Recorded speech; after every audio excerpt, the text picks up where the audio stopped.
Any discussion on the motion? Seeing none, all those in favor say aye. Aye. Motion passes. For the Pledge of Allegiance, agenda item number 3, I'm going to call on Mr. Jones. Ready, begin. I pledge allegiance to the flag of the United States of America and to the republic for which it stands, one nation, under God, indivisible, with liberty and justice for all.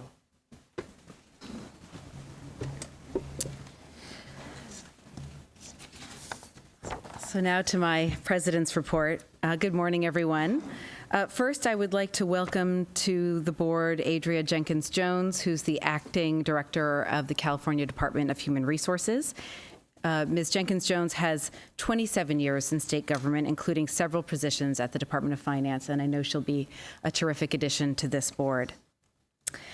And now I'd really like to recognize an individual who has provided important contributions to this board and to CalPERS as a whole for the last 4 years. That's Richard Gillihan. Richard served on our board as an ex officio member and director of the California Department of Human Resources since 2014. During his tenure, he served on the Finance and Administration Committee, the Investment Committee, the Pension and Health Benefits Committee, and the Performance, Compensation, and Talent Management Committee. He always encouraged thoughtful dialogue and debate and welcomed the views of our members and employer stakeholders. His insights and leadership contributed to the soundness and integrity of the system and ultimately enhanced the financial security of CalPERS members. All the while, he maintained an enthusiastic dedication to auto racing, including regular attendance at the annual Chili Bowl Nationals in Tulsa, Oklahoma. Richard, will you please join me on stage?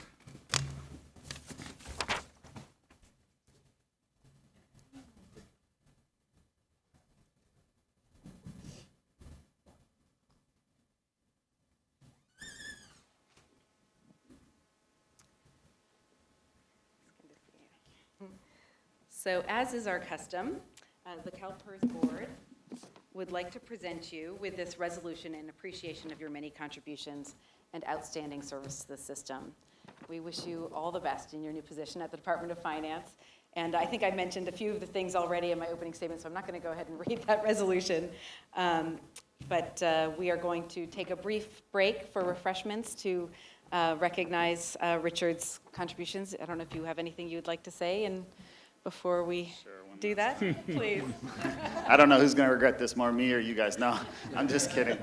It's truly been an honor to be on this board. It was almost 4.5 years. I showed up on short notice, much like Adria did, so that seems to be the pattern of CalHR directors is you get tapped, and then there's a board meeting the week or two afterwards. So, but it's been a privilege and an honor to serve the members of this system, to serve on this board with you all. I know the important work you have to do and decisions ahead of you, but I know you'll make those decisions with the best interests of your members at heart, and also the employers that have to pay the bill too. So good luck in the future, and thank you. I appreciate it. Thank you so much, Richard.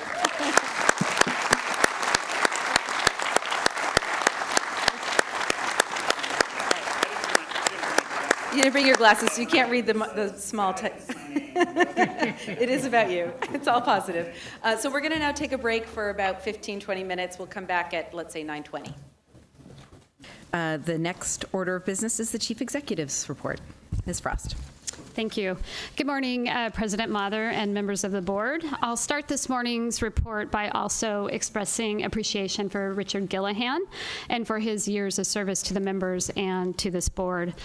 Richard has been a source of insight and advice for me as well as for many other members in this organization. And we want to thank him for his contributions to helping make this fund stronger. As you know, next week will be my 2-year anniversary at CalPERS, and so I thought I'd take a moment to talk about some of the issues we've faced in the past couple of years and to highlight some of our most important accomplishments. I knew walking in that there would be some challenges. I did a little bit of homework, and some really did come faster than what we had expected, but we were ready.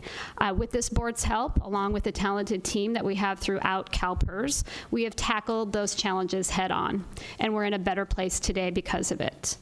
We've worked to strengthen the fund by focusing on managing risks and taking the necessary steps to get us on a solid foundation for the future. Just after I arrived, it quickly became apparent that our 7.5% discount rate needed to be lowered. Working with this board, along with labor, our employers, and our stakeholders, many stakeholders, we were able to lower the discount rate from 7.5 down to 7 over a 3-year period of time. Soon after that, the governor saw that we were very serious about addressing our 64% funded status at that time. So he included an additional $6 billion payment toward the state's liabilities in his budget. The discount rate reduction, the market returns, and the governor's payment and the legislature's support of that payment helped to make us cash flow positive. The next thing we did was work on our asset allocation mix through much of last year. We followed that up with a decision by the board earlier this year to reduce the amortization from 30 years to 20 years. In all of these cases, we were working to be as transparent as we possibly could, talking with all of our stakeholders and the legislature as well about where we were headed and why. We do know that some of these decisions have impacted our employers, and we've been striving to give them all the information and the tools that they need to make the best decisions possible. One of these tools was just signed by the governor last week, the 115 Trust that came before this board for support, and this program will be administered by CalPERS. With all of these steps that we've taken, as well as our investment returns over the last 2 years of 11.4 and 8.6, our funded status is now at 71%. And that 71% is based on a 7% discount rate. But we do still have much work ahead of us because the one question I continue to hear, and I think I've heard from many of you as you're out interacting with members, is will our benefits be here? Are they safe? And I always tell them yes, and I know you do as well, that we've been here for 86 years and will continue to be here for them when they choose to retire. We published the Solid Foundation for the Future report to help members and stakeholders understand these decisions and to show them we're on the right path. We've taken that report on the road, and we've also provided that report to you as well as a PowerPoint deck so that you can meet with other stakeholders, the members, representatives of people who are very interested in what CalPERS does.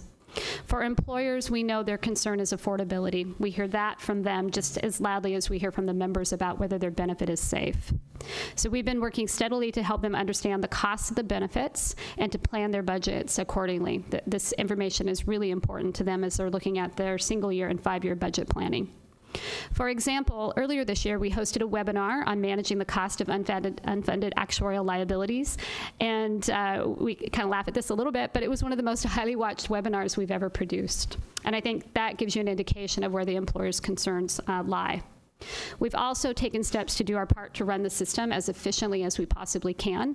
We've reduced our operational costs by 1.5 to 2% and will continue to do so over the next 3 years. We're also managing 70% of our investment funds in-house, which has saved about $170 million, and we just announced a new CIO who joins a very strong team in the investment office. Instead of adding new positions, we've created what we call an enterprise pooling system that redirects resources where they are needed most. So we look at vacancies as they occur, and we determine where that vacancy needs to be deployed. In addition, we're incorporating lean processes throughout the organization to streamline how we go about our work. Some of these enhancements include improved call response time in the contact center and reductions in the time it takes us to process retirement applications. Another important internal process we've developed is the enterprise performance reporting system that's managed by a cross-division team throughout CalPERS, and you'll get your quarterly update today. It does put our funded status and strategic goals squarely at the center of our focus, and we work consistently to meet the goals and objectives of the plan, and we report again to you each quarter on our progress. We have accomplished quite a bit in the last 2 years, but there's certainly more work to be done. Moving forward, we do know that there are challenges ahead. Now let's turn to some executive news. Late last month, we announced that Michael Cohen is our new Chief Financial Officer. Michael is very well respected within state government, having served our state for over 20 years, most recently as the Director of Department of Finance, managing the state's multi-billion-dollar budget. I'd also like to take a moment to thank Marlene Timberlake D'Adamo for the outstanding work that she has done in her role as interim CFO. Marlene has been wearing 2 hats, and this is the second time she had to wear this second hat, one to guide the financial team, and then the other, of course, to lead the compliance team. And she's done so with integrity and grace. And if I could have you please join me in thanking Marlene for her dedication to CalPERS.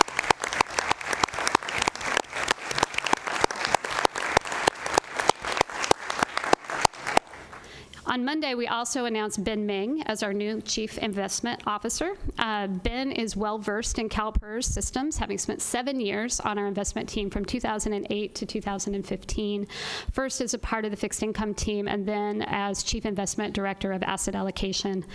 Most recently, he's been overseeing the State Administration of Foreign Exchange in China. Ben, again, is very well versed in asset liability management, and that is, of course, a pivotal process to achieving our goals. And we are very happy and pleased to welcome him back to CalPERS. Next, I'd like to introduce Michelle Nix. She's in the audience as well. Michelle Nix is our new controller, and Michelle joins us. I think she started mid-September, and so she's working her way through all the acclimation that needs to happen at CalPERS, but if I could have Michelle stand as well. Welcome.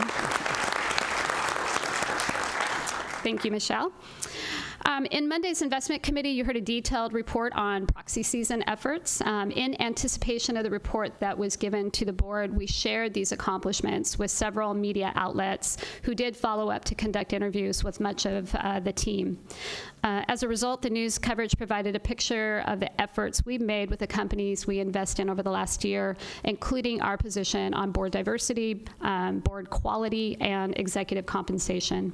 One point we continue to emphasize is that the bottom line of our proxy season initiatives is always to drive investment returns for long-term sustainability and understanding the risks that our investing in those companies provide or raise.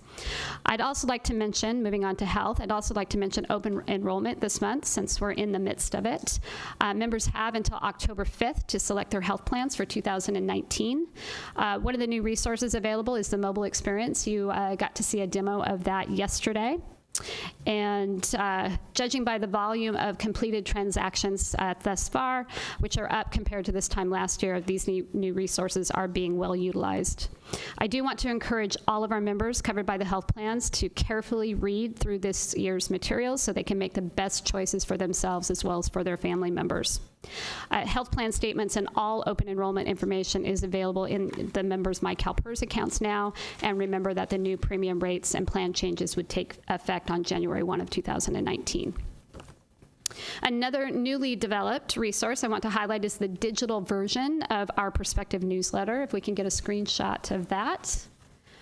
The new online edition, it complements the paper edition that we already provide, and it allows members to access the newsletter anytime, anywhere really, using a tablet, a mobile phone, or a desktop computer.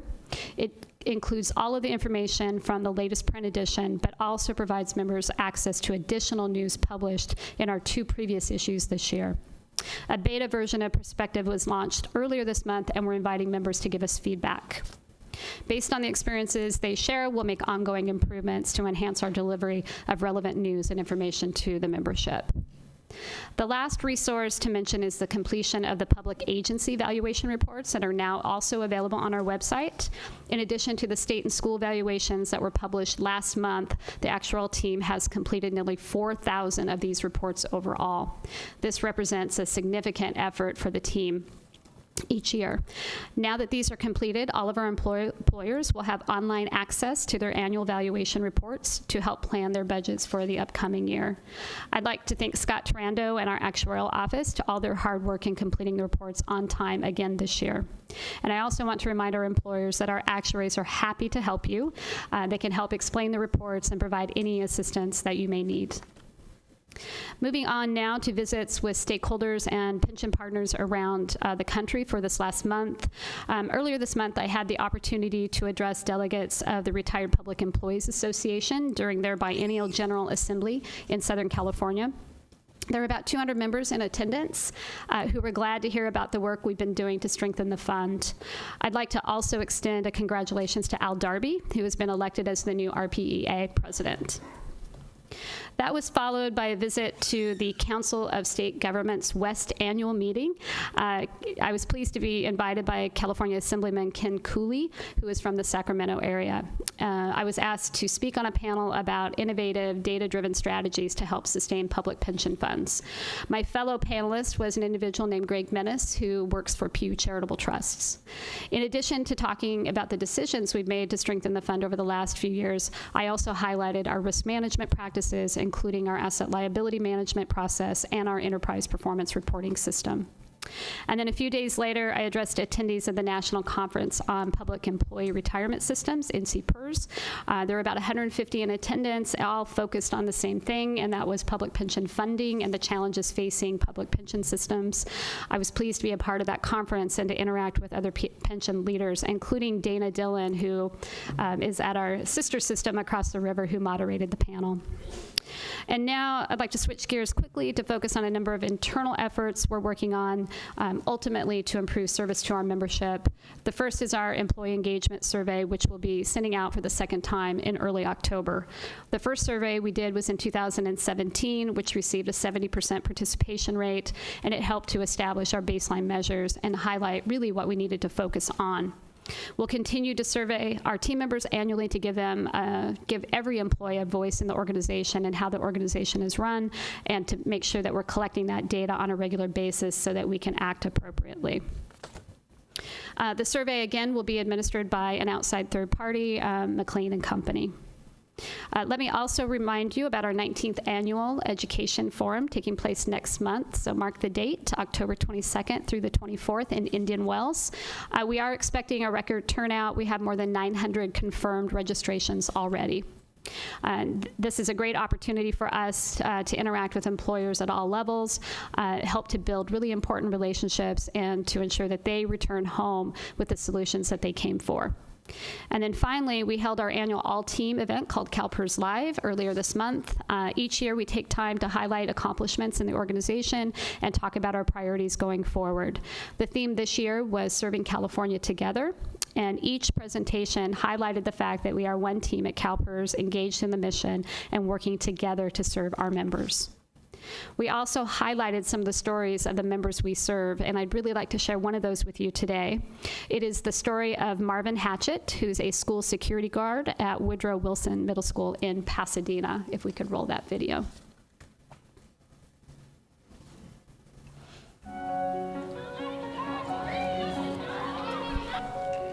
Security officers are more important than people actually think, because we're the first responders even before the police actually get to. We actually stop a lot of things before they happen. We stop the fights, we stop the weapons, we stop the drugs, we stop everything. We do our perimeter checks. We make sure the outside of the streets is safe just as much as the inside. We do our walkthrough to each class, check on the teachers, make sure they're okay. I also go across the street to our elementary, check on their school as well.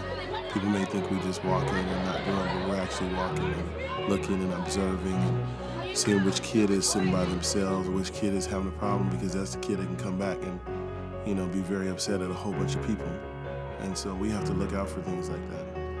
I'm Marvin Hatchett, work for Pasadena Unified School District, and I work at Wilson Middle School. I'm a security officer during the day, and in the afternoon I do the performing arts program at Wilson Middle School. I played drums in high school. I was in the marching band, jazz band, orchestra, so I grew up in it. Well, I realized that the security part is to keep them safe, but after you keep them safe, what do? And that's when God said, okay, open up a door and use your talent that you've given from in the industry to give back. And before you know it, that's how the performing arts was born. Hey, so you guys here? First part, it seems like controlled chaos, but everybody knows where they're going. Everybody knows what they're doing. Our stage crew, drum corps, band, dance, all the people will be here for today because we got a big performance coming up. And playing an instrument, it builds your character. It builds your whole persona of who you are. It builds up all the stuff that you're so quiet about.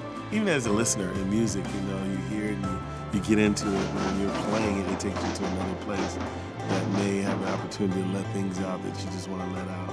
This is where kids want to come. You're not forced to come. I had one kid that was a phenomenal player, and he called me back from high school. He said, I just need to come in. And I said, just come by. He took his backpack off and he slammed it on the ground and he went straight to the red drum set. So he's just going off and he's just going. I'm playing with him, but I'm just watching, and finally you could just see it. It's like, and then afterwards he cried and he hugged me. I needed that. I didn't have nowhere to go.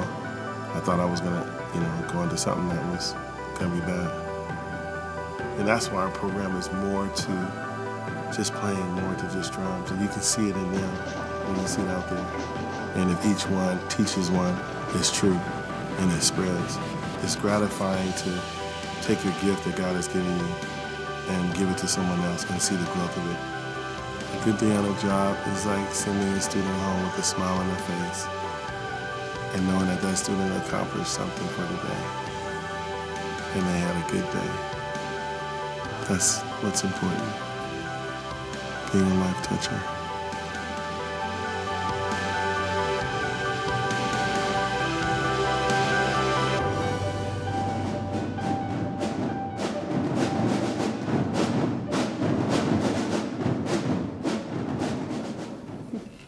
This was one of the vignettes of a video that we had shown to our employees, just reminding everyone the reason this organization exists.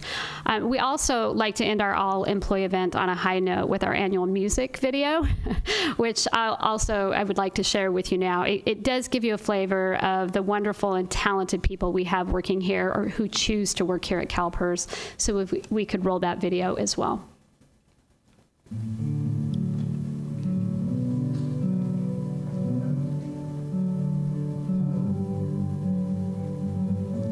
Working at CalPERS, I wish I had figured this out a lot earlier in my career than I did. I had worked in private sector for about 30 years, and when I came here,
Thank you. So I'd like to now close with investment performance year to date. The preliminary, and these numbers are as of July 31st. The preliminary one-year return is 8.3. The 3-year return is 7.1. The 5-year return is 7.7. The 10-year return is 5.9, and the 20-year return is 6.1. And President Mather, that concludes my remarks. Thank you. Well, thank you for sharing those videos with us. Really beautiful, particularly the one of Marvin Hatchett from Pasadena. What a remarkable story. And it just is a testament to our members, that how much they give to their communities, both professionally, but then also personally. It's really something. And I would like to just briefly share a story that I heard the other day from a member down in Santa Clara County who was sharing with me that a fellow colleague was sadly very ill and in the ICU. And a CalPERS member, staff person, went to their bedside in the ICU to help them fill out their final paperwork and beneficiary information, designations, et cetera. And that just shows the commitment that our team has here for our members. And truly, we do all serve California together. And for that, I am terribly proud. Okay, on that note, we will now move to agenda item number 6, action consent items. We're going to take up 6B separately, so first I will call on Mr. Fechner. Thank you. I'll move approval of items 6A and 6C, please. Motion made by Fechner, seconded by Koskinen. Any discussion on the motion? Seeing none, all those in favor say aye. Aye. All opposed? Motion passes. And now for 6B, I'm actually going to turn it over to the Vice President, Mr. Fechner. Thank you, Madam Chair. This item, the President, in all due conscience, sent this one to me because it involved travel to Washington for looking at the vote count for the upcoming election. And being a candidate, she did not want to weigh in on that topic, so she handed it to me. I could have just said no, because personally, I don't think this is proper travel for trust fund money. Any board member certainly has the opportunity and right to go and witness the vote count, but you would be doing so on your own dime, not on the per fund. So that was my personal opinion, but on thinking even longer, I thought, if I don't make a decision, I'll bring it to the board in case I'm just seeing this wrong or seeing it differently than others, and let the board have a discussion about whether or not they thought this was worth approving or not, and let the board make that decision. So I'll open it up now for the board to have a discussion. Mr. Slayton. Sorry. You're on. Thank you. Thank you. Thank you, Mr. Fechner. And I agree with you that this is a delegated process. Elections, of course, are critical. They're very important to make sure that everyone who votes has a vote in order to have their representation on this board. That being said, what we try to do in that process is take the politics out of it, and it's a staff function to do this. Which I think is very appropriate. And I agree with you that if any board member wishes to, on their own dime, to go down and or go up, I said, in the state of Washington, to observe the process, they're certainly entitled to do that. But I don't think it's appropriate for resources of CalPERS to be used for that. Thank you. Ms. Brown. Yes, can we confirm what staff is going to be up there to make sure that the new regulations that are being implemented are going to be followed for the entire time? Sure. Ms. Frost. Yes, Mr. Hoffner, could you come to the table? Good morning, Doug Hoffner, CalPERS team member. So we'll have staff from the elections office as well as the auditing function there through the election process, both in Washington and in San Diego as well, for the notice of election. I think Ms. Mom wants to weigh in as well. Ms. Brown, Kim Mom, CalPERS team member. The notice of election states that we start on Tuesday morning, the 2nd at 9 a.m. And so that's when staff will be there for the paper ballot scanning and opening. And then after that's completed, we don't know how long that's going to take, but after that's completed, then we'll be going to La Jolla for the tabulation. Thank you. Mm-hmm. Thank you. Mr. Miller. Oh, sorry. Yeah. I think my view is that I have a great deal of confidence in our professional staff. I think that if we as a board felt that the board needed to have a presence in terms of oversight there, then we should think about designating a board member to go, I would think that any board member or any candidate who wanted to go on their own time, and particularly board members who have taken a position endorsing in this or actively campaigning for anyone, wouldn't be the right person to go if the board was going to officially want to have a presence there. I personally don't see the need for the board to have a presence. I have total confidence in our staff to oversee that process and in the candidates to exercise their opportunity to go if they wanted to be there in person, or any member that wanted to go on their own dime, to make sure that they had confidence in it as well.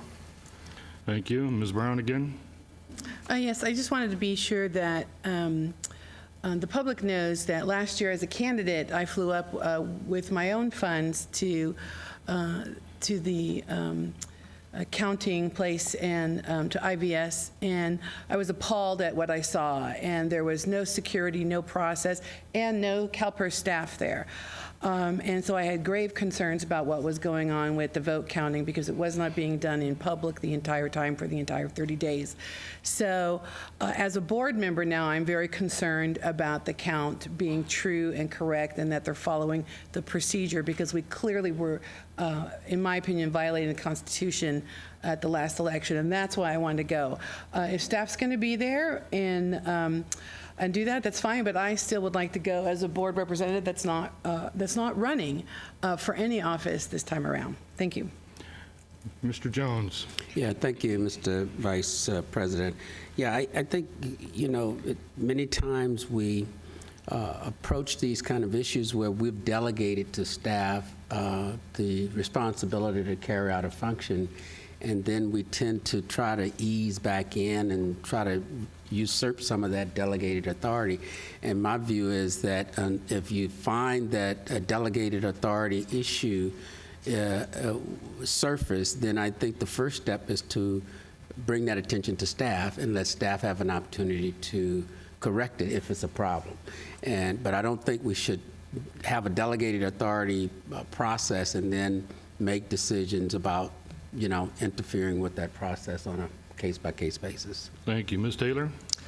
Thank you, Mr. Vice President. I just want to say I think that it's fully appropriate for candidates to use their candidate funds to go and observe this, and I would expect the candidates, if they want to do that, to do that. Board members who have endorsed candidates it's not an appropriate use if a board member has endorsed a candidate to use CalPERS funds to go watch the process. But certainly if that board member wants to go on their own, that is absolutely, something they should be able to do. But it is in my view that if a board member has endorsed a candidate, that's a misuse of the funds of CalPERS if they go to observe.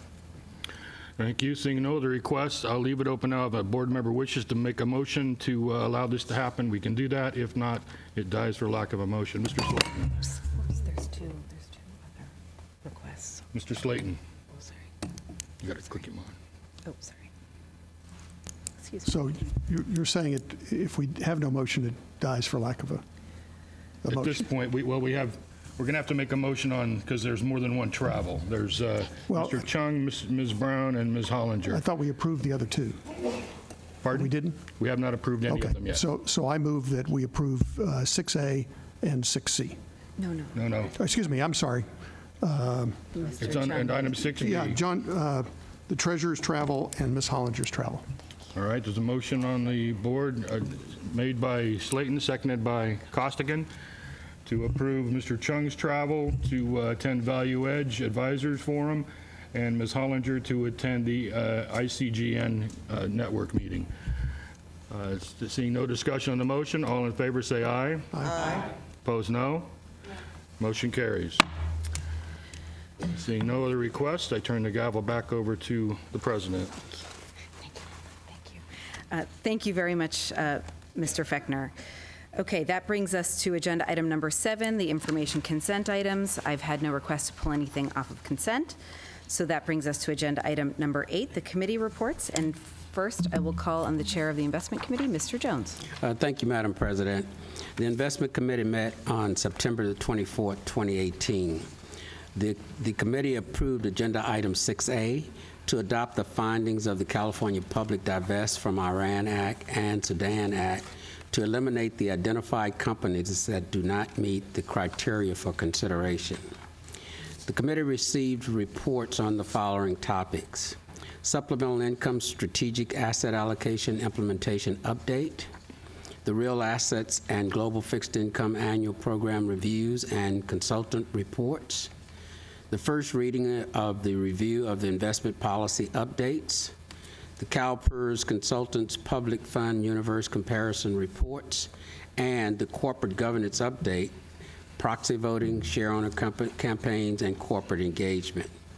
The chair directed staff as follows: evaluate the comments provided by board members regarding the activities of ENGIE and Dubai Islamic Bank in relation to the requirements of the California Sudan Act. Evaluate the 2019 committee annual calendar to determine if divestment-related agenda items can be consolidated. Incorporate IC feedback from first reading of the Real Assets Program policy and return to the IC with updated draft for second reading in November. Ensure that Wilshire reflects CalPERS size in the universe comparison report. The following specifics are on the corporate governance report. Staff to analyze the 2018 proxies and outcomes and bring additional statistics on voting outcomes. Details on how CalPERS voted regarding Apple and BlackRock. Bring back additional information on the objectives of the federal government in creating the EEO-1 reporting framework. Provide an update on the SEC's review of proxy advisory firms' independence. Provide an update on the number of 3D members who have been placed on corporate boards, and include considerations about the CEO tenure plan to the context of long-term investment strategies in corporations. The committee heard public comments on the following topics: CalPERS' commitment to the responsible contracting program, CalPERS team work with respect to engagement and corporate governance, and CalPERS hiring of its CEO. At this time, I would like to share some highlights on what to expect at the November Investment Committee meeting. The annual reviews of the global equity and private equity programs and consultant reports, and a second reading of the review of the investment policy update. The next meeting of the Investment Committee is scheduled for November 13, 2018 in Sacramento, California, and that concludes my report, Madam President. Thank you very much, Mr. Jones. The next item on the agenda is the committee report from the Pension and Health Benefits Committee, and for that I'll call on its chair, Mr. Fechner. Thank you, Madam President. The Pension and Health Committee met on September 25th, 2018. The committee recommends and I move the board approve the following. Agenda Item 6A, approve staff's recommendation to adopt a health care fund reserve policy. On motion by committee, any discussion on the motion? Seeing none, all those in favor say aye. Aye. All opposed? Motion passes. The committee received reports on the following topics. The committee received an update on the options considered by the Health Plan Administration Division for administering a reference price program and the CalPERS evaluation of health regions for public agencies and schools. The committee previewed an online demo of the new CalPERS open enrollment mobile application. The committee directed staff to come back in November with more information on a full solicitation for the reference pricing prescription drugs by therapeutic class versus continuing with a pilot program. The committee heard public comment on the following topics: the long-term care program and the discontinuation of risk adjustment. At this time, I'd like to share some highlights of what to expect at November Pension and Health Committee meeting. The committee will receive an update on the regions and regional factors for public agencies and schools. The next meeting of the Pension and Health Benefits Committee is scheduled for November 14th, 2018 in Sacramento, California. That ends my report, Madam Chair. Thank you very much. Ms. Brown. Thank you, Madam Chair. You know, this board has been hearing for several months, probably since April, from our constituents about the elimination of risk adjustment. And I think that this board should take it up as opposed to just hearing their comments and then ignoring them, that we should come back and explain exactly what happened with risk adjustment, why it was dropped, and why maybe we can't go back and add it back in. We hear the comments month after month, and then we just say, thank you, your 3 minutes are up. I'd like us to have an in-depth conversation with our members, our retirees, and explain to them what happened and exactly why, if we can't, why we can't, and how we made that discussion. Because what we heard yesterday is it appeared to be that we voted on it in the dark of night in December and just canceled it with no public comment. And if that's the case, then we need to explain ourselves. Thank you. Thank you, Ms. Brown. The next item on the agenda is the Finance and Administration Committee report, and for that, I'll call on its chair, Ms. Taylor. Thank you, Madam President. So the Finance and Administration Committee met on September 25th, 2018. The committee recommends and I move the board approve the following. Agenda item 4B, appoint Scott Tarondo, CalPERS Chief Actuary, as the CalPERS representative to the California Actuarial Advisory Panel for a 3-year term ending December 31st, 2020. On motion by committee, any discussion on the motion? Seeing none, all those in favor say aye. Aye. All opposed? Motion passes. I move the board approve the following agenda item 6A.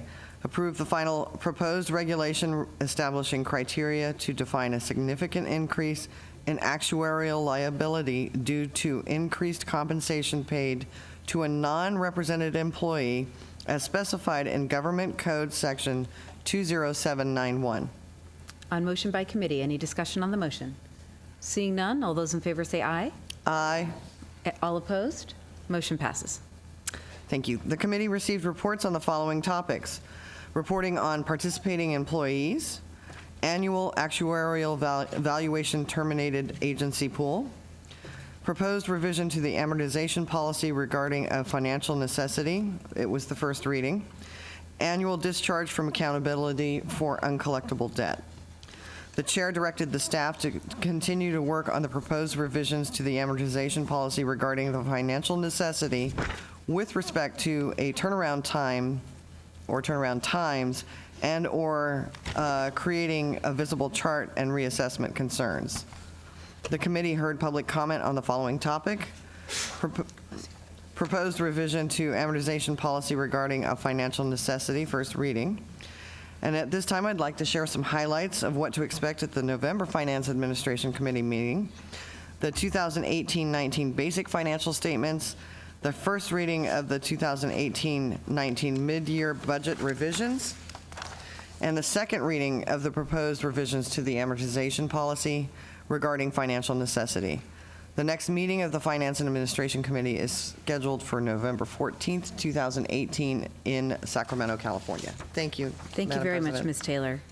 The next item on the agenda is the report from the Performance, Compensation, and Talent Management Committee, and for that, I'll call on its chair, Mr. Slayton. Thank you, Madam President. The Performance, Compensation, and Talent Management Committee met on September 25th, 2018. The committee recommends and I move the board approve the following agenda item 6A, review of 2017-18 performance for the Chief Executive Officer. Approve the fiscal year 2017-18 performance award of $84,873 and a fiscal year 2018-19 base salary of $330,720. On motion by committee, any discussion on the motion? Ms. Hollinger. Oh, no. Oh, that's for later, okay. Any discussion on the motion? Seeing none, all those in favor say aye. Aye. All opposed? Please note Ms. Brown's no. Motion passes. Okay. I just want to make a personal comment as chair of the committee. On behalf of the committee, I want to thank the HR department for all their hard work on the work that we did. I did want to comment that, as you heard from the CEO's report this morning, that we have a great hire in the CIO that's coming on board and a CFO that's coming on board.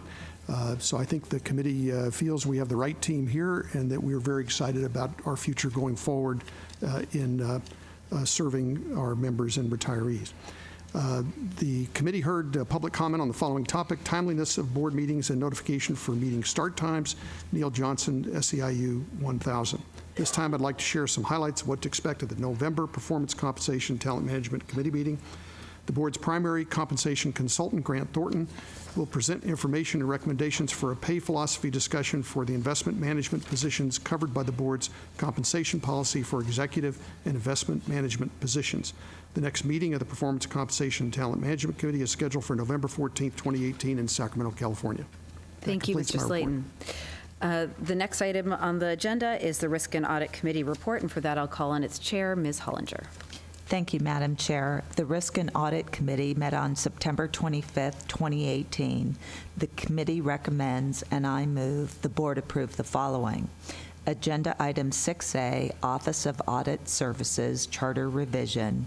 Approve the revised Office of Audit Services Charter, subject to suggested revisions regarding the ability of the Chief Auditor to participate in consultative or advisory activities. On motion by committee, any discussion on the motion?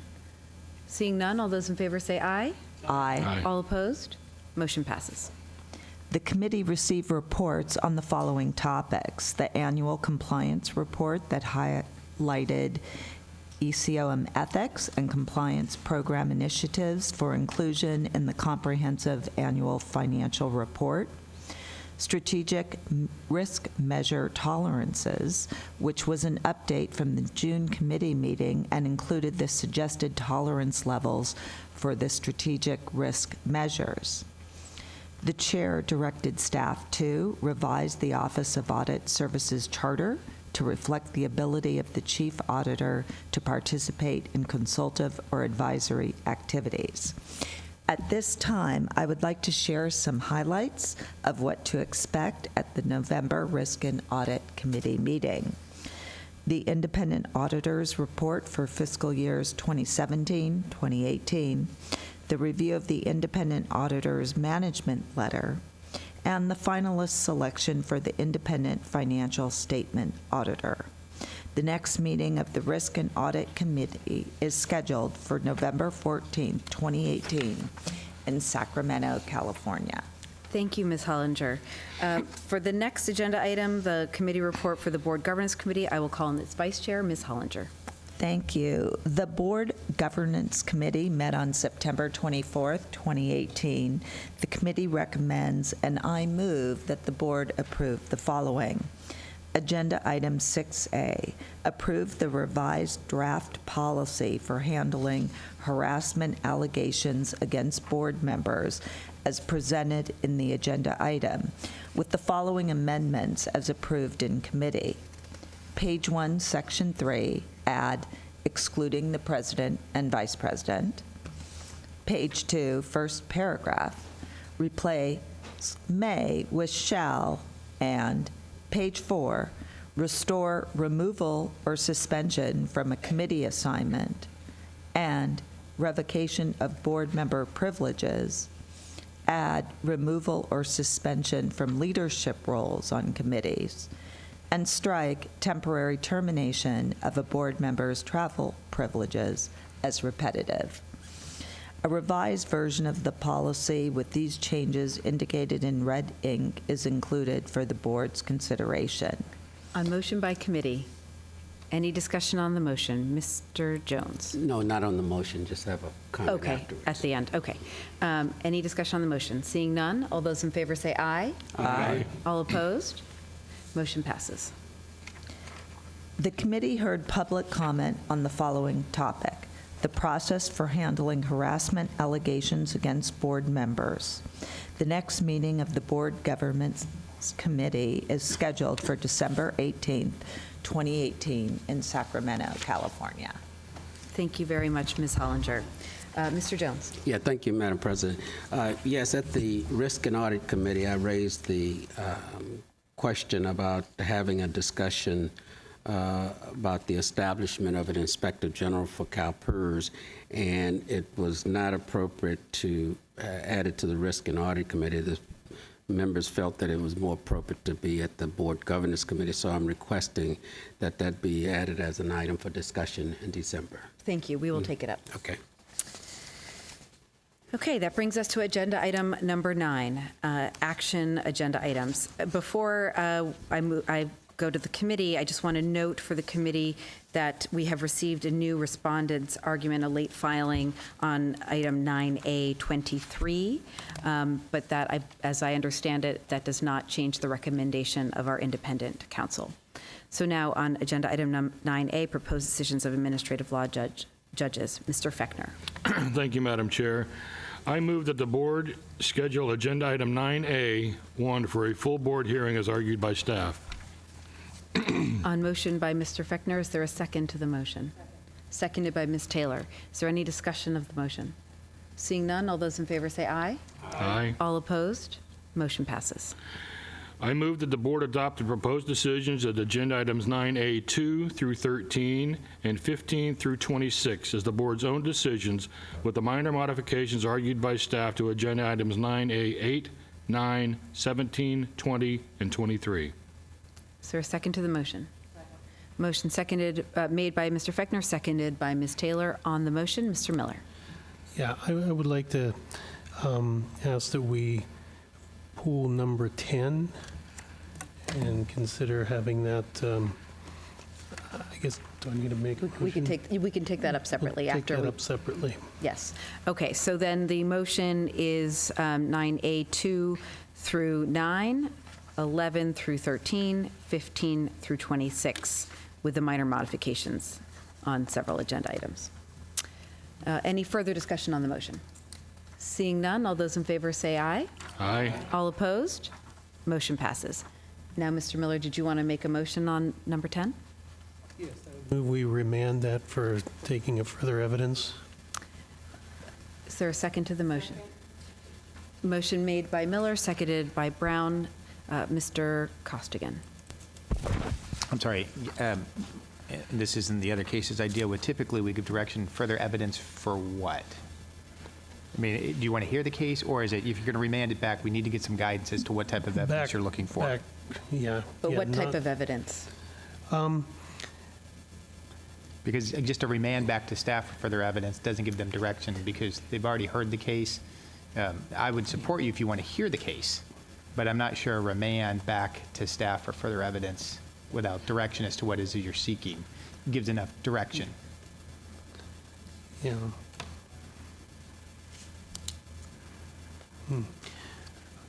Like I said, I would support you if you'd like to hear the case. Or if there's a specific area where you would like to have further evidence considered.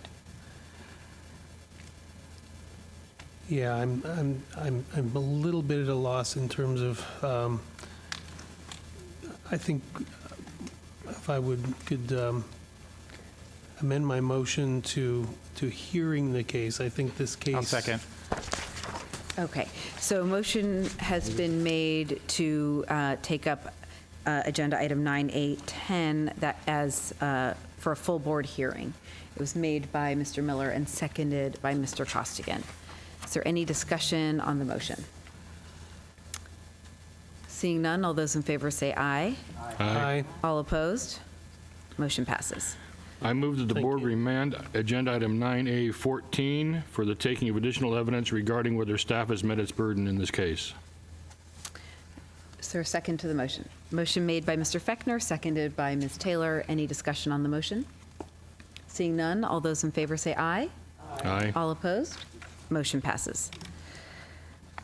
Okay, that brings us to agenda item number 9B. 9B, petitions for reconsideration. I move to deny the petition for reconsideration of agenda item 9B1. Is there a second to the motion? Motion made by Fechner, seconded by Costigan. Any discussion on the motion? Seeing none, all those in favor say aye. Aye. All opposed? Motion passes. That brings us to agenda item number 10, information items. 10A, enterprise performance reporting of Ms. Hutchins.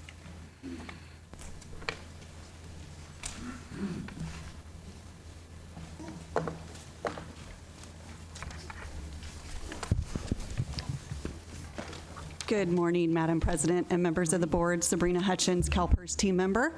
Today I'm joined by several of our executive team members to present to you the fourth quarter review of our enterprise performance report.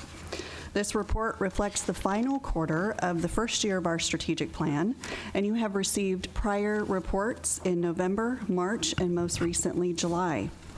As in past reports, our goal is to focus on those indicators in this quarter that are either at risk or off target.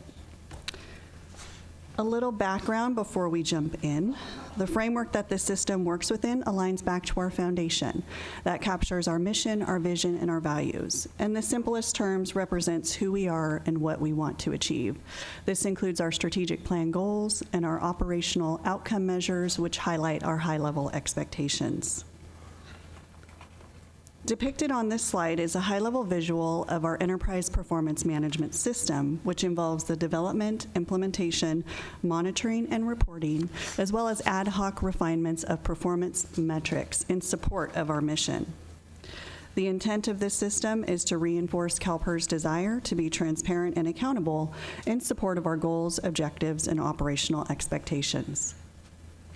The focus of our discussion here today will highlight the strategic side of the house, which encompasses our strategic measures and our business plan initiatives. As this system incorporates a significant amount of data and information, you do have the full details within your agenda item package. Our strategic plan alignment map shows you the connection between our goals, measures, initiatives. This is attachment A within your material. This map reflects an overlay of status indicators of red, yellow, and green, and additional details for each of the indicators can be found in attachments C and D. This is an iterative process. As such, you will continue to see other indicators to inform you of where we might be waiting for data or where measures are currently under development. Our review and analysis of fourth quarter information identified that 12 of our 37 measures refreshed with data to provide new status indicators. 8 of those are reflecting on target, 2 are at risk, 2 are off target.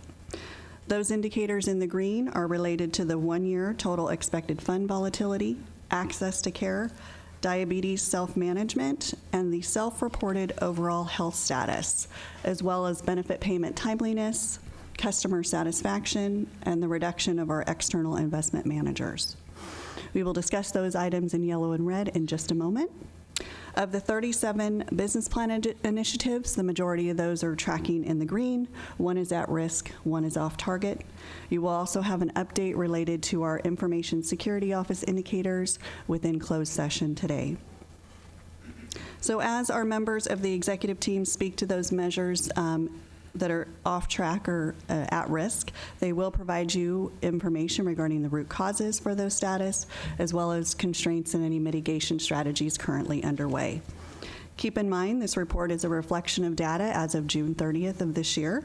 However, this is a good example of how we plan to report on topics that are relevant and in the forefront of our strategic priorities. So with that, I will hand this over to Marlene to start us off with our risk management goal. Good morning, board members. Marlene Timberlake-Diadamo, CalPERS team member. I'm going to speak to you about the business plan initiative regarding the enterprise data management. The Enterprise Data Management Business Plan Initiative is a multi-year initiative and is currently off target because 2 deliverables did not materialize by the proposed due date. Those deliverables were the establishment of the Enterprise Data Management Governance, which includes a steering committee and defining enterprise data management governance roles, for example, data owner and data steward. The second is the develop change management plans, including communication and training plans and model development for data management metrics. The reason is because the original scope of the Data Governance Initiative focused primarily on the Comprehensive Annual Financial Report, the CAFR data. The initial focus revealed that the scope of data governance should be further defined. As a result, data stewards were defined, however, data owners were still under development. The 2018-19 Business Plan Initiative will broaden the scope and refine data governance functions, identify data owners through development of a data governance policy, and analyze current data governance resource requirement metrics through an enterprise survey. This initiative will be back on target moving forward in Q1 of the new fiscal year. At this time, I'd like to turn it over to Ted. Oh, I'm sorry. I'm up again. The next one is funded status. Okay, so as of June 30th, 2018, the projected funded status is 71%, which is up from last year's measure of 68%. Even with the increase in the funded status, we are still off target. Over the past few years, we've made strides to strengthen the funded status and ensure the long-term future of the fund, including lowering the discount rate from 7.5% to 7%, adopting a new asset allocation, and shortening the amortization period for employers from 30 years to 20 years. While this measure remains off target in absolute numbers, it should be viewed in conjunction with the projected funded status measure to monitor progress towards meeting the 100% funding goal, given that the status of this measure is expected to be off target for an extended period. This concludes my report, and I will pass it off to Ted. Bless you. I don't know whether the bless you was to me or to the thank you so much. Usually not the handover is quite that polite, exactly. So good morning, members of the board. Ted Eliopoulos, CalPERS team member. This strategic measure, the annualized 5-year excess investment returns relative to the total fund policy benchmark, is listed at risk in yellow for this measurement period. I think the board's familiar through all your work on the investment committee that this measure measures the effectiveness of the investment office in meeting the objective of achieving superior investment performance relative to relevant targets. Annualized 5-year excess investment returns relative to the total fund policy benchmark is a composite established by the investment committee, assigning asset class benchmarks and the target weights derived from the ALM process.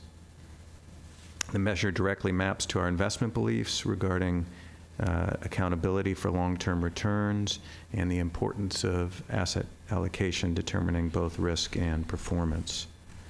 For this reporting period, we underperformed the policy benchmark by 7 basis points. As the board will remember, we had an extensive discussion about this in August at the investment committee. While 7 basis points is within certainly an acceptable level for this time period, it is appropriate to have it at, at a yellow at risk.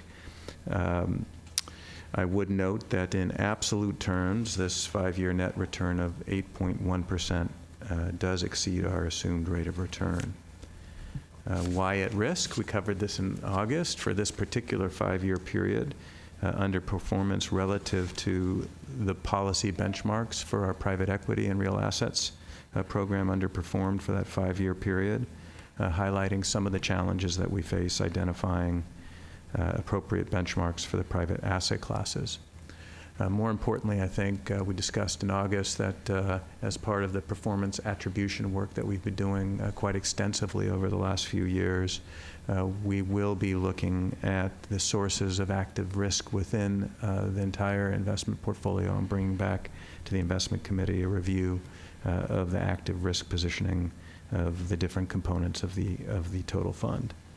That is one mitigation strategy for sure that we're approaching or that we are using, in addition to all the efforts that are identified in the INVO 2020 vision, our 5-year strategic plan, really defining the long-term direction and support of the overall investment performance of the fund. That's that one. Can you continue on to strategic measure? Which one? You just flipped a couple on me. Here we are on the 5-year net value added. This one is the mirror image of that. It's the same point that the net value add on the performance measure fell below our peers in the CEM measurement data. This strategic measure, as the board I think is very familiar with in our investment committee work, measures the 5-year net value add relative to an appropriate peer universe median return adjusted for the composition of asset allocations after expenses of the constituent members of the survey. CEM data used for this measure, it's important to note, is as of December 31st, 2016, not the end of the fiscal year. More current data as of December 31st, 2017 should be available from CEM in a few months. Again, why off target? This 5-year number, CalPERS achieved a 5-year net value added of negative 0.1%. And did not exceed the U.S. peer median of 0.2%. It is important to note that there are two pieces to the CEM review. One is the performance, the other is cost. And CEM continues to classify CalPERS as a low-cost fund with an overall cost favorable report of 4 basis points lower than our peers.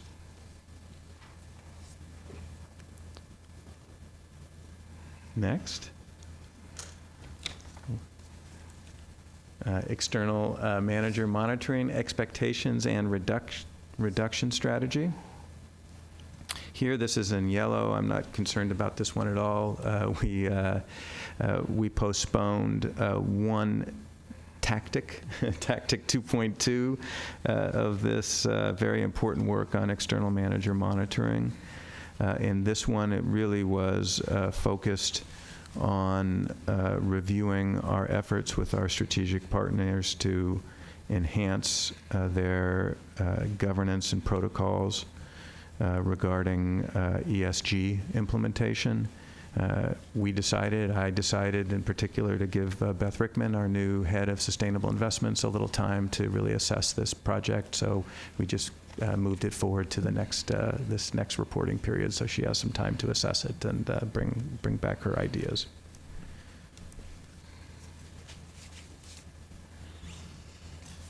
I thought we had. Is that it? Yep. That concludes my report. I'll pass it on to Liana and bless you. We're starting a trend up here. Actually, I better watch out on that side. Oh. Good, got me all choked up. Good morning, the board. Leanna Bailey Crimmins, CalPERS team member. For the CalPERS strategic goal of healthcare affordability, I am pleased to report that for the rating of healthcare, we have increased by 1.7% over 2017, so we're currently 83.6. But we're still in the yellow status because our target is 85%. And so when we survey our members, we're looking for a range of 85% of our members giving their plans an 8 or higher. And obviously this is on a scale from 0 to 10, 10 being the highest score that a plan can receive. For any plan that fails to receive 85%, they will receive a satisfaction improvement action plan, and they will be reporting to us quarterly, so we can ensure that by the time we hit the next annual survey, that they have made progress. With that, I'm going to go ahead and turn it back over to Sabrina. All right, unless there's any questions, that concludes our report. Our next reporting cycle will be November, which is the first quarter of our second year. Thank you very much, Ms. Hutchins, and to everyone. I think this is a really important undertaking to report on sort of our strategic plan and where things are off course, and because obviously those are the things that the board needs to be focused on. So I appreciate these quarterly reports in the senior level of the presentation, because I think it really exemplifies our commitment to continual improvement and to striving to reach our strategic goals. So. Thank you for coordinating this effort, too. Okay, well, with that, we are going to move on to 10B, State and Federal Legislative Update. And with that, we'll welcome our new Legislative Director, Danny Brown, and Dan Crowley. And Brad. Why isn't Danny coming up? Good morning, Madam President and members of the board. Brad Pacheco, CalPERS team. I know your agenda list, Mr. Brown, and he is here with us. He joined us last week as our new chief of our Legislative Affairs Division. We're really happy to have him back. He and I agreed that I would do the closeout of the legislative session, one final report, and then we'll turn the reins over to him, and he'll be in front of you in November. But I am joined by Dan Crowley with K&L Gates, our federal lobbyist. Dan is here to give us a federal update, so we'll start with that this morning. Thank you. Oh, turn on your mic. Good morning, Mr. Crowley. Great, thank you. Madam President, members of the board, I'm Dan Crowley with the law firm of K&L Gates. I lead the bipartisan team that collectively is your federal investment policy representative in Washington, D.C., and I'm going to give you a quick update on our activities on your behalf, and then I'd be happy to respond to any questions. Those of you who were on the board at the time will remember that we had an off-site discussion in January of 2017 at which we discussed the decline in public companies and the new administration's focus on rekindling the IPO market and incentivizing more companies to go public. And at that offsite, we were given a directive to position CalPERS as an opinion leader on policy issues that impact returns to the fund. And I am happy to report that our efforts to date have largely been successful in that regard. Our goal continues to be to preserve and improve the regulatory reforms that were necessitated by the credit crisis. I did have a policy insight called A Decade Later, Could It Happen Again? And I regret to say we didn't make enough copies for everybody, but I understand they'll be made available to the board, and if anybody else is interested, it is available on the K&L Gates website. But the reason I reference that is that it makes the point that the centerpiece of Dodd-Frank reform was Title VII, which created a whole new regulatory regime for swaps and derivatives, and among our mandate from the board was to make sure that those provisions remain intact. I'm happy to report that that is the case. There has been there's been a lot of legislative activity, and I'll recap that quickly, but suffice it to say that CalPERS has been engaged at every step, starting with the Financial Choice Act, which was the House Republican blueprint for fundamentally reforming Dodd-Frank. Many of the provisions were controversial. We early on in the process objected to a number of the provisions, particularly those having to do with reducing SEC funding or changing the cycle for proxy voting on executive compensation, efforts to regulate proxy advisors in a counterproductive way, tying the SEC up in knots with cost-benefit analysis, rolling back transparency on private equity, and we have consistently opposed those provisions, and I think it's safe to say that none of them are currently viable and almost certainly will not be enacted before Congress adjourns at the end of the year. We did weigh in on the Financial Choice Act as a stage setter for what came next, which was S2155, the Economic Growth, Regulatory Relief, and Consumer Protection Act. You'll remember this was a broadly bipartisan bill that started in the Senate. CalPERS did weigh in both on S2155 and then a number of other bipartisan provisions that were part of the Financial Choice Act that remain viable. We continue to do that. We reiterated our objection to the provisions we didn't like. We found provisions that were consistent with the board mandate to incentivize more companies to go public, and we supported those bills, including the Small Business Capital Formation Enhancement Act, the Improving Access to Capital Act, Expanding Investment Opportunities Act, and so forth, while again reiterating our opposition. Up to that point, we're batting 1,000 in terms of the positions that we either supported or opposed. The question is, where do we go from here? There is ongoing discussion about a Jobs Act 3.0, and CalPERS has weighed in again in support of a number of provisions there, encouraging Public Offerings Act and the like, while continuing to express reservations on some of the provisions that, quite frankly, are not bipartisan and therefore don't have any chance for enactment in the current Congress. In terms of how things play out, we know that the Senate Banking Committee would very much like to take up the House-passed Jobs Act bill. That was a broadly bipartisan bill supported not only by Chairman Hensarling, but also the ranking member, Maxine Waters, who I note, if the Democrats take the majority in the November election, is likely to become the chair of the House Financial Services Committee. She supported the Jobs Act 3.0, and the only real question at this point is whether the Senate runs out of runway, given everything else they've got on their agenda. I expect that that's likely to happen, that they will not have the time to consider the Jobs Act as a standalone measure. However, a number of the same provisions have been embedded in the Financial Services and General Government Appropriations Bill, and again, they enjoy bipartisan support. Chairman Shelby, who was chairman of the Banking Committee, is now chairman of the Appropriations Committee. He may very well agree to put a number of these bipartisan provisions in the final appropriations bill. What gets included, I think, depends in large part on what the ranking Democrat on the Banking Committee, Sherrod Brown, will agree to. And that could play out either between now and the election in the appropriations process, or perhaps even in a lame duck. But the lessons of our experience over the last Congress are clear, which is that nothing is going to happen on Dodd-Frank reform, pro or con, that doesn't have very broad bipartisan support.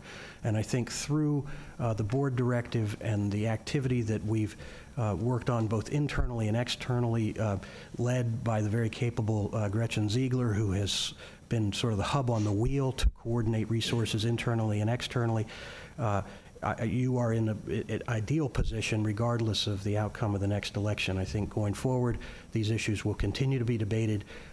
There's room for improvement, but any improvement will need to be bipartisan.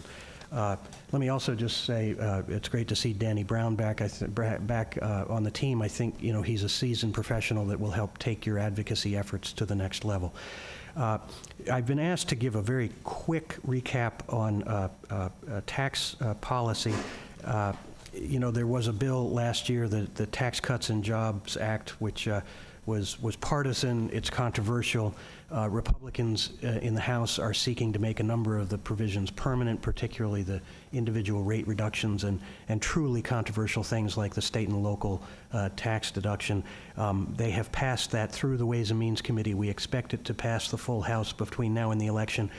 Highly unlikely to be considered in the Senate, where you still need 60 votes, and certainly no Democrat will vote for that package. But there is a provision in it. Let me just say, there is no UBIT change, and that was a concern on the front end of the tax reform. Your team did a good job of blocking and tackling to keep that out. It's not in the current proposal, nor is PEPTA, the Nunes bill, around the discount rate for unfunded pension fund liabilities. But that could come back next year as a consequence of the Joint Select Committee on Solvency of Multi-Employer Pension Plans, which had a hearing in April focused on solvency of defined benefit plans, and depending on their recommendations, we could see the Nunes bill resurface in that context. So I don't want to dwell on tax reform, but let me just add that there is also a now permanent international dimension to what we're doing. I saw that Ms. Hollinger is going to go to the ICGN, which is important because that international institutional investor community continues to move forward on things like ESG, even if this administration is not focused on those areas.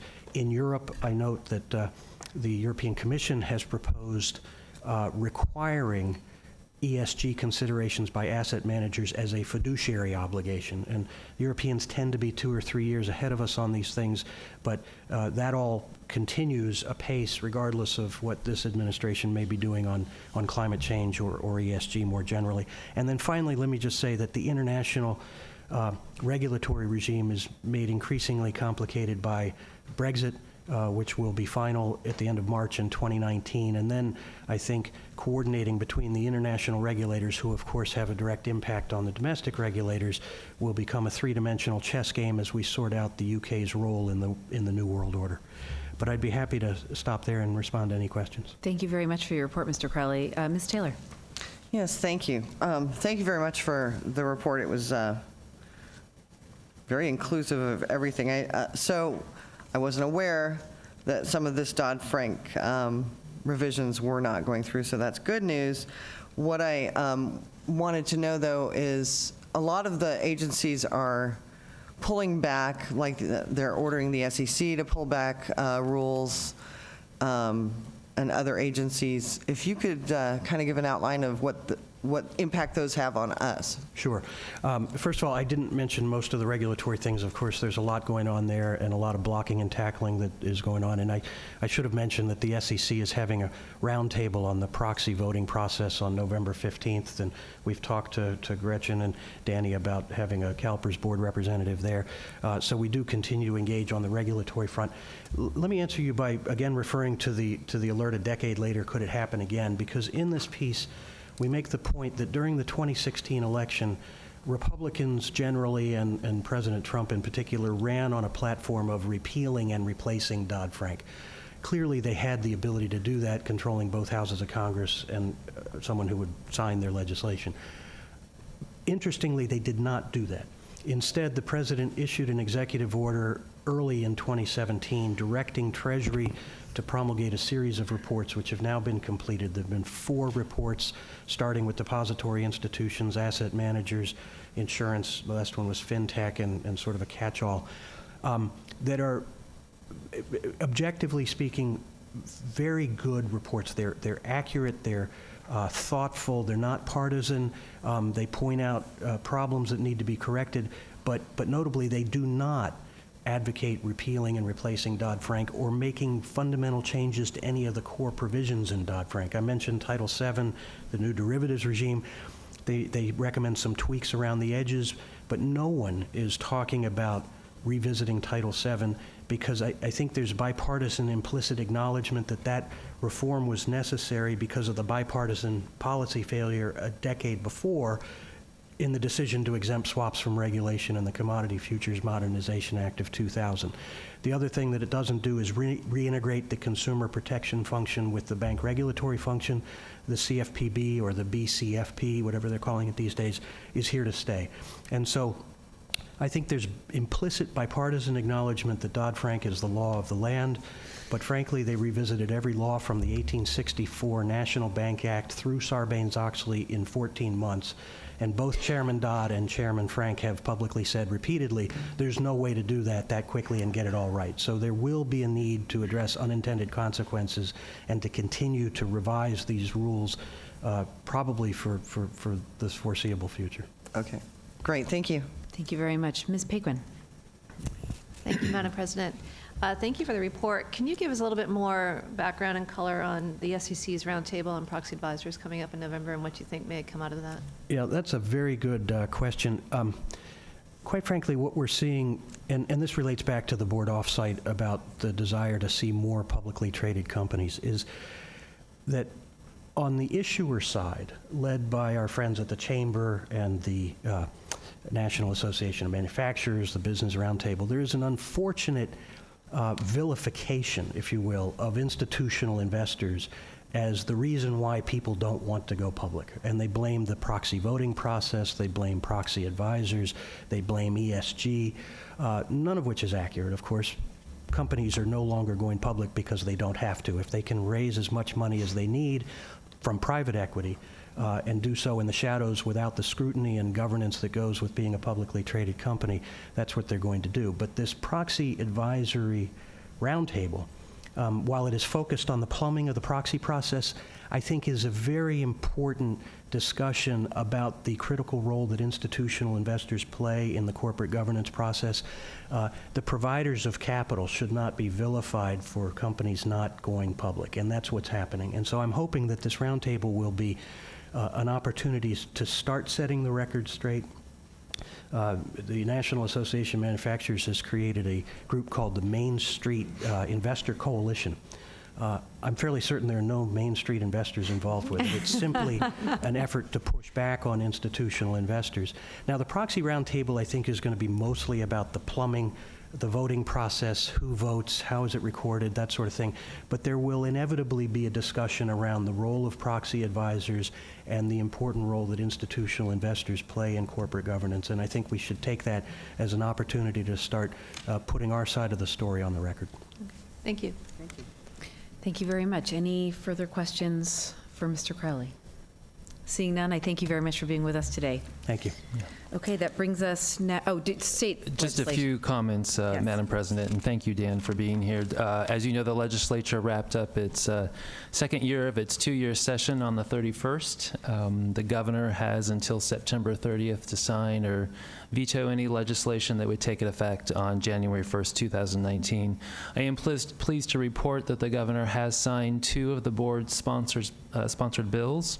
He signed into law Assembly Bill 2196, authored by Assemblymember Cooper, which does eliminate installment payments for service credit purchases into retirement.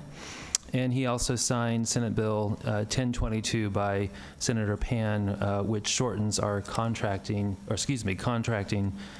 agency termination process.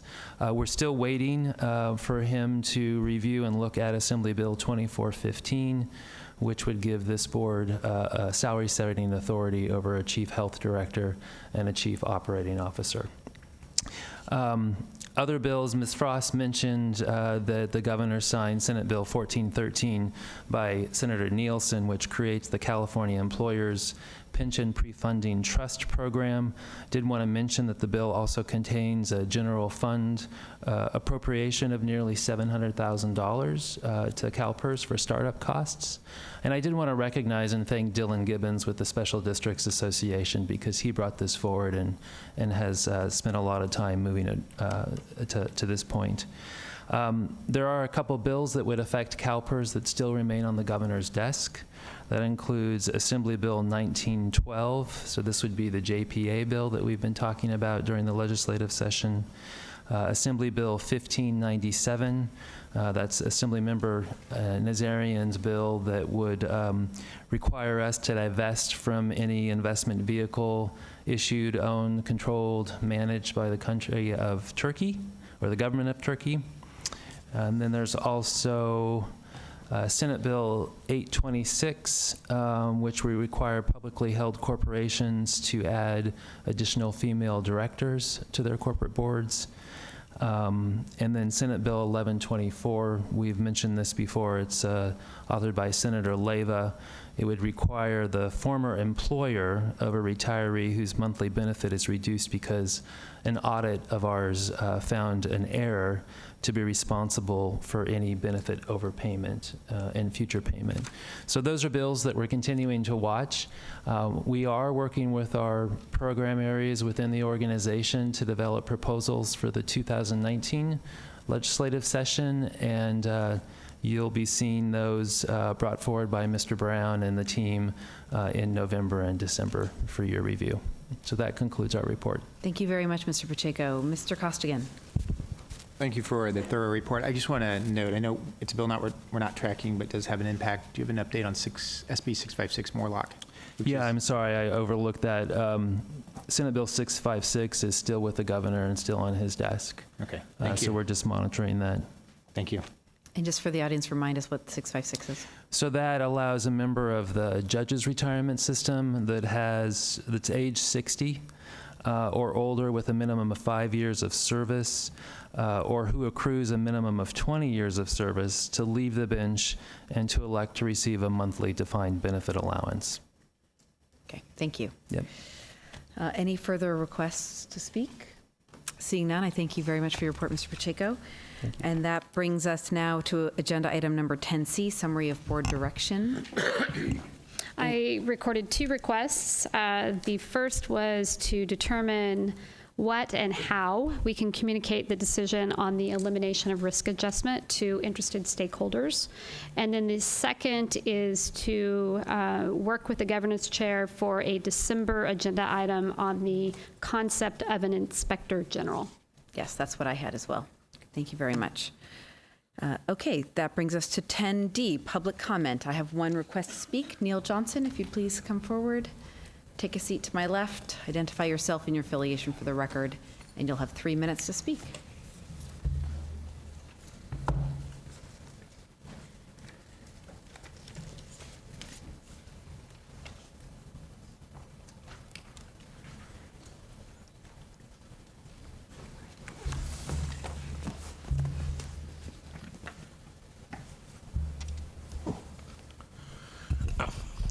morning. Neil Johnson, SEIU Local 1000.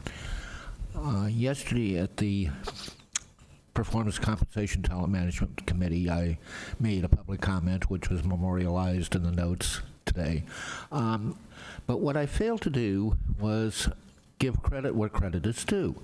And I want to thank the committee, and particularly its chair, Mr. Slayton, for when they opened the started the open session, he explained why the closed session had run so long and what the committee would be dealing with in the open session, and he did it in a very clear, concise fashion. I want to thank him and the committee for that. Thank you. Thank you very much, Mr. Johnson. I have no further requests. Is there any other member of the public who wishes to speak at this time? Okay, then that brings us to agenda item number 11, approval to meet in closed session pursuant to Government Code Section 11126C18A. This morning, we have two substantive items in closed session, an update on litigation matters and a cybersecurity update involving staff's work to protect the system. Unlike the closed session item for litigation matters, in order to hold a closed session to consider matters posing a potential threat of criminal activity against CalPERS property or equipment, including electronic data, and where disclosure would compromise CalPERS security, the Bagley-Keene Open Meeting Act requires at least 2/3 of the board to affirmatively vote in order to utilize this exception. Based on consultation with our legal office, discussion concerning CalPERS information security and cybersecurity qualifies for this closed session exception. After the closed session, the board will briefly report out in open session that we met under this exception and if any action was taken. What is the pleasure of the board? I'm looking for a motion and second to meet in closed session. Motion made by Mr. Costigan and seconded by Mr. Jones to meet in closed session for the information security update and cybersecurity briefing. Any discussion on the motion? Seeing none, all those in favor say aye. Aye. All opposed? Motion passes. At this time, we will recess the open session of the board meeting and convene into closed session in 15 minutes.